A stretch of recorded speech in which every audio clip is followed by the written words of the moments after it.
We all have played at least one rip-off game. Games like Stumble Guys, Free Fire, and even fake Minecraft clones have made millions of dollars. So, how are rip-off games beating the original creators?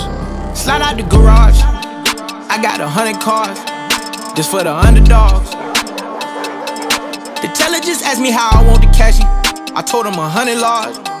I want them gold wraps, printed up double R.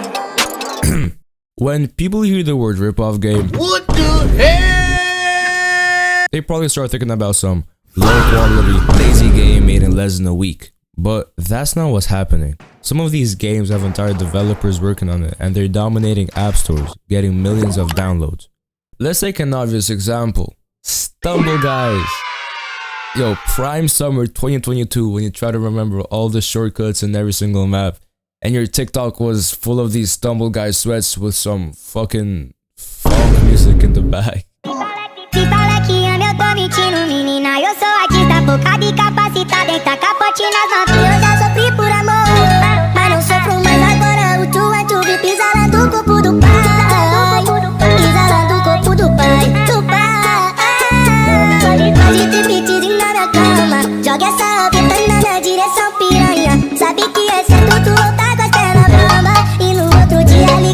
Anyway, when Fall Guys exploded in 2020, everyone wanted to play it, but there was one problem. You needed a console or a PC to play it.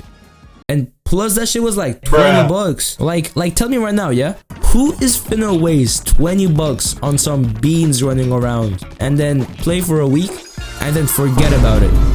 So, what do you guys think Stumble Guys did? They just copied the entire game into mobile, which meant millions of players could suddenly play Fall Guys on their phone. And that decision alone made Stumble Guys one of the most downloaded party games on mobile. In summer 2022, they reached 40 million downloads with 20 million active players, and they generated about 20 million in revenue. I mean, obviously Stumble Guys wasn't the only one that saw success in ripping other people's games, and that's why we got some other version of PUBG. فورتنايت إلى بابا جي بابا جي إلى إكس بوكس سيريس إكس بابا جي. I mean, don't get me wrong, Free Fire was actually a pretty good game, but the only problem with PUBG is that it required strong devices and good internet. Mind you, this was all the way back in 2017, where people were still walking around with their iPhone 6 and some budget Androids. So, what did Free Fire do? They realized that everybody wanted to play PUBG, but they had a shit phone. So, they made a shit game. Get out! You know how much money Free Fire did? Over $4 fucking billion. Stop the cap. They're genuinely pulling numbers out of their ass. Yeah, nah, half of that shit came from India, so they better give some percentage to their Indian players, cause without it, bro, they would never get that close. Anyway, let's move on to mines and crafts. you get what I did there? Minecraft has probably been more copied than any game ever. App stores are filled with Minecraft lookalikes. Games like Craft and Building, Multicraft, Worldcraft. The gameplay is exactly the same as Minecraft, but they just changed their textures and assets just enough to stay legal. And most of these kids don't even realize they're playing a clone. They just go into the app store, write Minecraft, and just download the first thing they see. This is one of the scariest starting areas in Minecraft, spawning you right next to a creepy base made out of 2 water ponds for eyes and a ravine for the mouth. So by now, y'all already probably see a pattern going on with these rip-off games. Number 1. Rip-off games target casual players, lower hardware requirements, and shorter sessions, which means more people can play. Number 2. Marketing.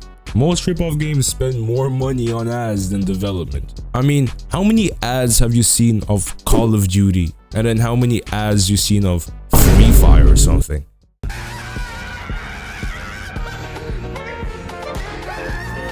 And finally, number 3, which basically means, yeah, I don't care about being creative. Let me just copy this.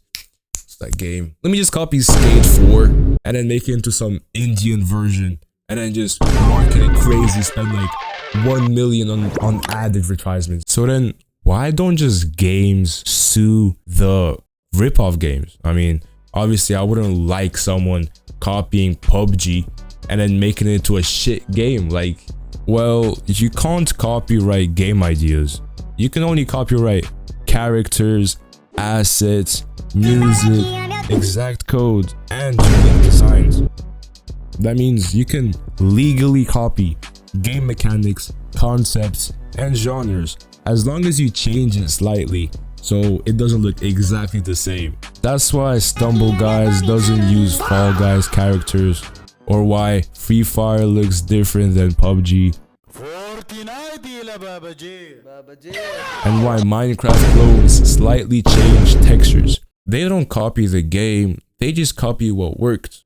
And even though people hate Ripoff games, in the end, originality doesn't always win. Accessibility does.